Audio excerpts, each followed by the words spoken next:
All right, I will now open the public hearing of the IDA, Hudson IDA. It is 9:33 a.m. This is a notice of public hearing on the proposed financial assistance by the City of Hudson Industrial Development Agency regarding 75 North 7th Street. All speakers will have 3 minutes to speak and should record your names. There's a sign-in that is going around. The members of the board are the assessor Cheryl Kazluga, Majority Leader Margaret Morris, Minority Leader Dominic Moranti, Planning Board Representative Randall, and the Treasurer Heather Campbell, and myself, Mayor Kumar Johnson. I believe we'll be opening with a presentation, a short presentation from the developer. One moment, Chairman.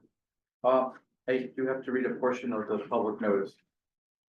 And I'm Michael Tucker with Columbia Economic Development.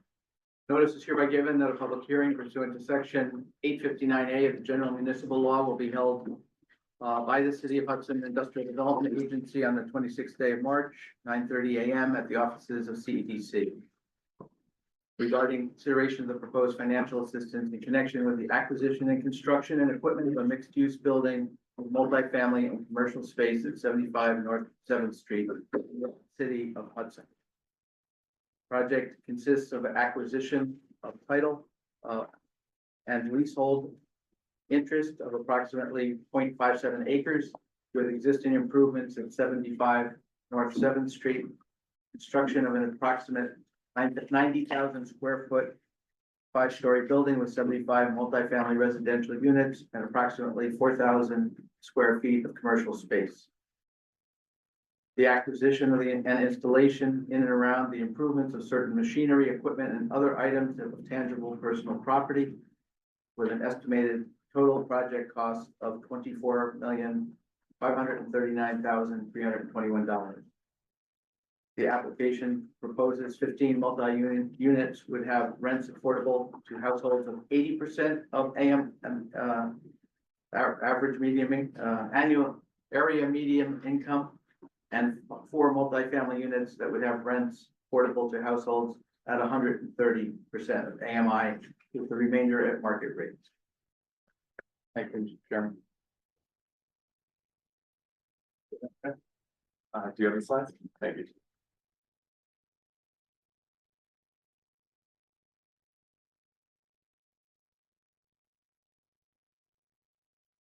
Good morning, everyone. My name is Dan Kent. I'm here on behalf of Galvin to present 75 North 7th Street, which creates housing and commercial spaces in Hudson's Depot District. Next slide, please. So this project creates more homes, 75 new rental apartments. 38 of them are 1-bedrooms, 29 2-bedrooms, and 8 are 3-bedrooms. So about half of these units are family sized, which is quite rare for a multifamily development, but we heard from the community that family-sized housing is important. The project also has incredible affordability commitments for workforce housing. 20% of the units are affordable for households up to 80% of AMI, which for the 1-bedroom starts at around $57,000. And in addition to that, 4 of the units are for households earning up to 130% of AMI. The project also creates more space for small businesses, 4 new commercial spaces, 4,000 square feet, and continuing with a preference for MWBEs. This project presents many benefits that we think are of interest to the Hudson IDA. It creates more jobs, 191 direct and indirect jobs during construction, according to analysis by Camoin, and 27 direct and indirect jobs during operations through the businesses that are going to locate into the commercial spaces. It also generates a significant amount of investment in this community, over $24 million of total investment, of which $8.5 million is equity that the development team is going to have to raise for investors to make this project possible. Another benefit is that this grows the local tax base, which I know is so important to you. Compared to having no project, this project creates over $2.5 million of additional property tax revenue from the pilot payments alone. That's not even including other benefits for the commercial space, payroll, et cetera. When you look at the benefit cost ratio in the analysis produced by the Hudson IDA, there's a 3.05 benefit to cost ratio for the city of Hudson. That is a very high benefit to cost ratio, and it shows that this project is really in the city's fiscal interest. Now, you may ask, well, okay, it's generating 2.5 million in additional revenue, but why not more? Why can't this project pay full taxes? It has market rate housing. Why can't it just pay the full taxes? Our argument is that without the added income that this project is able to generate because of the pilot agreement, we would not be able to raise that $8.5 million in equity. This project would not be financeable. We would not be able to build it. But you don't have to take my word for that. The city IDA hired BJH advisors to look at that very question. They asked, why does Galvin need this pilot? Without it, does the project generate enough income for them to finance it? Their answer was no, the project does need a pilot, but only in the first 15 years. They determined we had asked for too much benefit, and they recommended that we reduce our pilot request by over $400,000. So we did that. So the pilot we are proposing now reflects the recommendation from BJH advisors, which is what they said was basically the minimum amount we would need in order to generate returns sufficient to get the investment to build this project. Now, in addition, the reason Galvin is involved in this project is we have long been committed to addressing the affordability crisis here in the city of Hudson. So the goal of this project is to address the housing shortage. Now, I commend the city IDA for bringing in Pattern for Progress, a very respected Hudson Valley-based think tank of sorts, who evaluated, well, okay, Hudson needs housing, but what kind of housing does this project meet the need? Now, their report found that over the last 10 years, there's been severe housing underproduction in the city of Hudson. They found that there's a high demand for units up to 80% of AMI, so those are the affordable units we've committed to, 20% of the units. But they also found that unrestricted units deserve support. Market rate units deserve support, because that will help Hudson counter a decade of housing underproduction and reduce the likelihood of more duplexes and triplexes being converted into single family homes, because that's the trend they found over the last 10 years. High earners are moving into the city of Hudson. And what they're doing is they're saying, okay, well, I'm gonna outbid the folks who already live here. I'm gonna buy up a 2-unit, 3-unit house, and I'll just convert it into a house. And the result of that is less housing for the local residents who live here. So this project and the market rate units counter that trend. Now, it's also important to note that their study found that 57% of the units in the Hudson pipeline right now, 239 total, are affordable to households earning 50% of AMI or less. Now, the important thing to remember with units at that affordability level, they always require public subsidy. You need tax credits, capital from the state. That is a very scarce pie of resources. Only so many projects in Hudson can gain access to those resources. Because in Hudson, we're not just competing with the state, we're going up against all of the other projects in the capital region. So at that, my time is up. If you could just go to the final slide here, I'll mention we've included information about accessibility and sustainability features. So we're happy to share more about that later, but at that, I'll conclude and let the public hearing proceed. All right. As a reminder, this is not a question and answer session, so this is just for the public to give us their comments.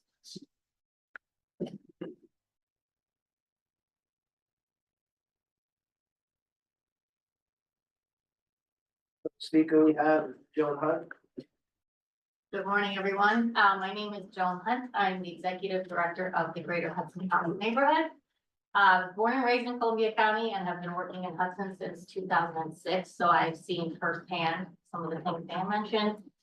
The affordability crisis, most acutely felt by the residents that we work with here in Hudson. And now the county, because so many of them have been pushed out of the city. So over the past several years, the Greater Hudson Promise neighborhood has begun a robust rental assistance initiative in partnership with Columbia Opportunities and others in the community to address some of the affordability crisis by keeping people in their homes locally because they can't afford to live here. So just to give you a sense of some of those numbers, in 2024 alone, we provided $175,000 in assistance to 345 residents across the county.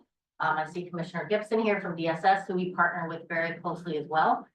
Because as many of you know, there aren't even motel rooms available anymore to address the dire need that we have here.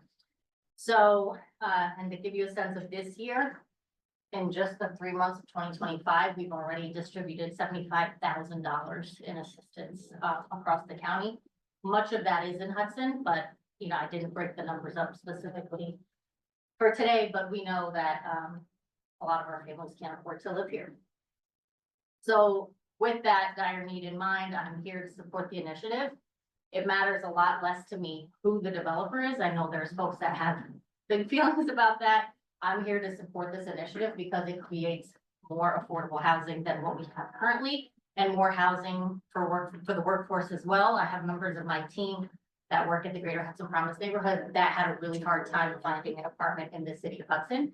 And it's really important for us that our staff are local and live here and interact with the community in that way. So that's also a need that we're seeing as well. I wish that this project could include more affordable units, but I do recognize the challenges that were outlined and some of the considerations there. In closing, I just want to say that one of our core values at the Greater Hudson Promise neighborhood is the dignity and worth of every person, and that includes access to safe, welcoming, and beautiful spaces. And I know that this initiative will create that for families, some of whom are living in substandard conditions at the moment, that may have the opportunity to move into something more beautiful and more welcoming. So that's all I have. Thank you so much for your time. The next speaker is Joseph Pomeroy. Good morning, everyone. My name is Joseph Pomeroy. I'm the Director of Housing for St. Catherine's Center for Children. We're contracted with the Columbia County Department of Social Services to assist with the homeless population. We provide housing case management to individuals experiencing homelessness. We browse all of Columbia County, excuse me, to find affordable housing for individuals that are currently experiencing homelessness. And I can firsthand attest to the fact that there has really been a deeply strict decrease in housing for individuals for Hudson. Most of the individuals that we get housed through our program end up in Columbia County, but on the outlying areas of Hudson. I've had really no luck outside of Galvin Housing Resources for getting individuals housed in the city of Hudson and maintaining their housing here. I believe that with this project, it would free up a lot of extra, a lot of people can move from, if they can afford this 80% AMI, these individuals can move out of some of the lower income housing that they're taking. And that could free up space for the homeless population to kind of continue to remain in Hudson. I have a lot of clients that are long-term Hudson residents that are forced to actually relocate to Troy, Albany, out of county because they can't afford to live here due to the rents and lack of rental assistance. So I think anything more units in the city of Hudson would be beneficial for the population as a whole. And I think it would really help out not only working class citizens, but also individuals that are experiencing homelessness at this time. Thank you. That's all I have. Next speaker is Onat Sanchez Schwartz. Good morning, everyone. I'm Onet Sanchez and Annie here. We are representing Campbell Hudson. I'm the executive director, and Campbell Hudson provides services for people with developmental disabilities, including residential services. Currently, we serve about 15 individuals through self-direction, and of those 15 individuals, including Annie, 9 of them live in Galvin affordable housing. Most notably here at 503 Union Street, but Annie here is a testament. Without the support of Galvin Foundation, we would not be able to find any affordable housing, and she's lived in a Galvin housing for since 2018, so about 8 years. And aside from 9 members of our community, 7 of my coworkers are also provided affordable housing through Galvin. I'm gonna read a little statement that was created by our group of individuals with special needs. I'm here representing the people Campbell Hudson supports, a community of bright people of different abilities, all contributing to the city of Hudson. We are very appreciative of Galvin. Without Galvin, many of our community members would not currently have affordable housing in Hudson. The majority of the people to whom we provide support are renters, and they want to continue living within the walkable community of Hudson, a city where they can have optimal independence getting around on foot. Without continued access to affordable apartments or decent entry-level apartments, the people we support and many of our workforce will struggle to continue to find housing in Hudson, threatening their place in our community. So we're here to support the initiative as well. Thank you. Thank you. Next speaker is Tina Sharp. Right here, behind you. My name is Tina Sharp. I'm the Executive Director of Columbia Opportunities. I will disclose right out front, we have longstanding partnerships with what had originally been Housing Resources of Columbia County and now Galvin Housing Resources. Those partnerships continue, and without their support and some of the services they offer to the residents of our community, life would be very different for them. I would think I'd like to support what Joan said. You know, we would really like to see more housing developed for people who are in a lower income range, because those are the folks that we work with every day. But as a business in this community, and also as a lifelong resident of Columbia County, and having worked in Hudson since 19. Okay. The last century. Not quite the last century, but almost the last century, absolutely. For a very long time. We have seen the changes that have occurred I have seen the changes that have occurred in Hudson over a period of 40+ years. And they have not been good. Not been good for the residents of the city of Hudson, and not been good for people who wanted to work in Columbia County. As an employer, we have 42 employees, and about half of those folks would be able to afford this apartments that are being proposed here today. I took a look at our numbers, took a look at the numbers for what the rents are going to be and that 80% median, and I'm really glad to know that our folks will have some housing opportunities. These are folks that are currently doubled up with family members. I have some of our employees who actually spent time in area motels because of houses being sold, and they're losing their housing and not being able to find anything affordable. And I will have to tell you, it's pretty tough to live in a motel for a year with your children and keep coming to work every day. And my folks keep coming to work every day. And so they would welcome this type of affordable housing. The other thing I'd like to point out is that this particular project hits every target that the city of Hudson has set, as well as Columbia County has set, in terms of affordable housing, the need for affordable housing development. Our folks who are living at or close to the poverty level have always struggled to find affordable housing. And I appreciate the fact that when our teachers, our people who are working in local factories, our kids who are graduating from college and looking for a better job, I appreciate the fact that the county and the city is actually recognizing the need for this wider range of housing, not just housing for very low income people. In order for a community to thrive, we have to have a broad range of housing opportunities that include rental housing, that include affordable first-time homebuyer housing, which does not exist in our community at all. So people are moving into rental units because they can't afford to buy homes any place in Columbia County. If we look to, and so I appreciate the fact that you are considering this, and I'd like to know that Columbia Opportunity supports this. And I thank you for your time. And of course, everybody who knows me knows I could talk for another 10 minutes. I'll stop.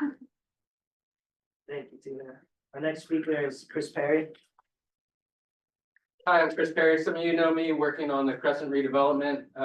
Our project is bringing new industry and jobs to Hudson and local hires as well as people coming from out of town. And we recognize that there's a housing crisis here and are really excited to see more housing opportunities created with this project.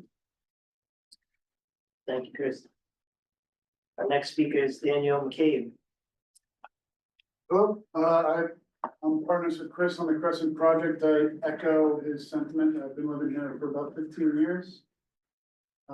Renting apartments, so he's unique and for sure we recognize him. Thank you. The next speaker, Abdus Mia. Hi, my name is Abdus Mia. I'm the second ward supervisor. I was involved with the local government almost 20 years. So we are fighting in first, a lot of times, the low income housing.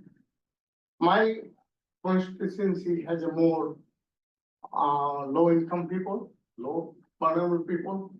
I see the African American people moved out. I see the Bangladesh community moved out. They cannot afford. Even I lost my job, I lost my house, I cannot stay in the hospital. That's the reality. It's not a question about who is the builders. Question is, we need a housing. We need a housing, all kinds. So we need a housing low income, we need a market rate housing, and we need everything.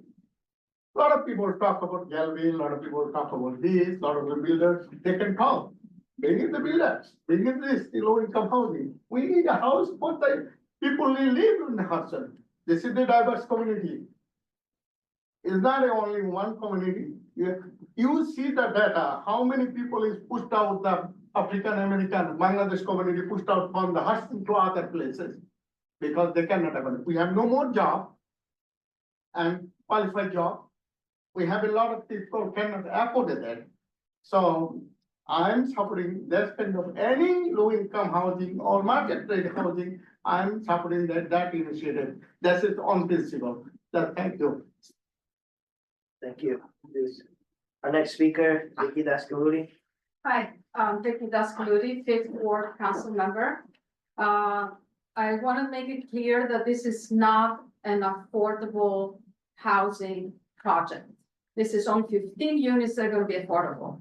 And us as the elected officials that they're going to be voting for this, you have to understand that we are representing our constituents and the word of the street and the constituents are against any more the city Hudson residents paying for developers, paying when they cannot even afford our taxes. And when we're talking about displacement, it's just not displacement of low income homes, it's also for pensioners that they cannot afford to live in this house. And this has to end. And what is the precedent we're really setting up for other developers? Let's just say at the same time, we have 4 other developers that they come and they want the 2.5 million tax breaks over the period of 15 years. We're talking for $10 million that the taxpayers will have to cover. That is not okay. So I want you to use your conscience when you're voting for this and vote no.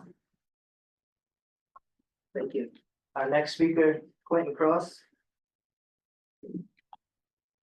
I think he is left. But someone from his organization still. Okay.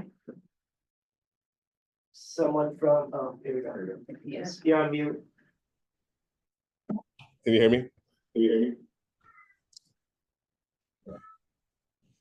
Okay. I want to speak to this project from a tenant standpoint. I know we're at this place where we just need housing and need housing and need housing, and which is true. But we need the right housing and we need the right people to do housing, right? So this weekend I had the opportunity to canvass the Crosswinds Apartments as a part of HJ4A, Housing Justice for All. And are very concerned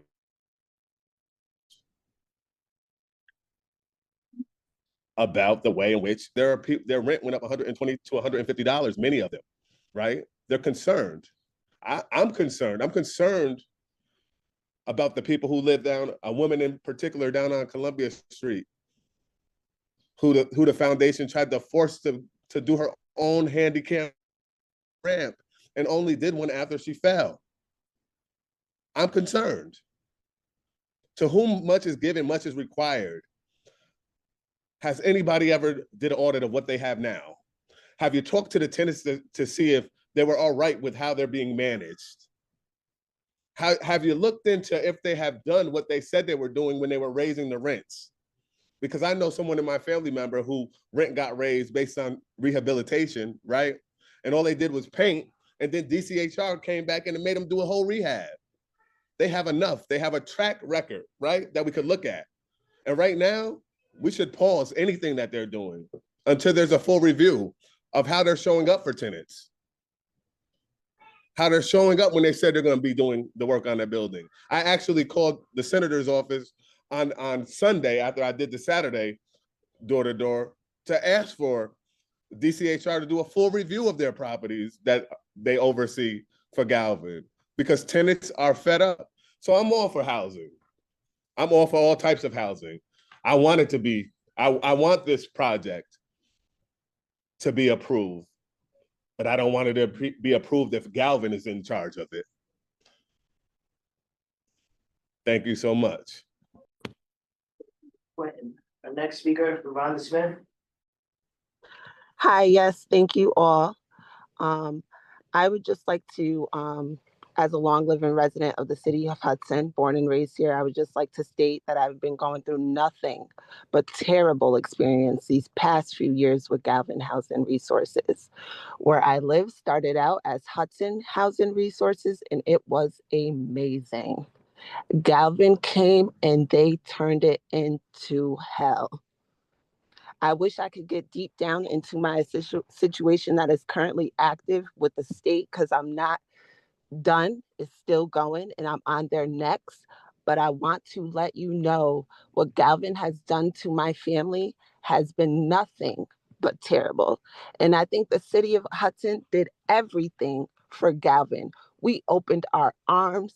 We were excited. I was excited for when Galvin took over. They did nothing but totally flip that around on their own. I supported them. I want to let you know they are a hot mess. We need to cut ties with Galvin. What they did to my family hurt me. We need to cut ties with them. Thank you. Have no further speakers on the list. Is there anyone who did sign that would like to speak?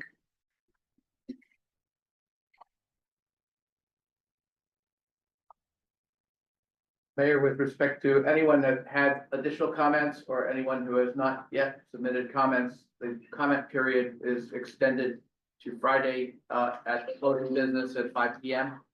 Those comments can be submitted to us at CEDC.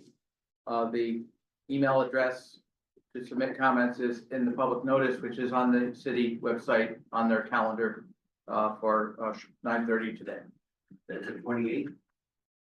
Friday is the 28th, this Friday, yes. Thank you.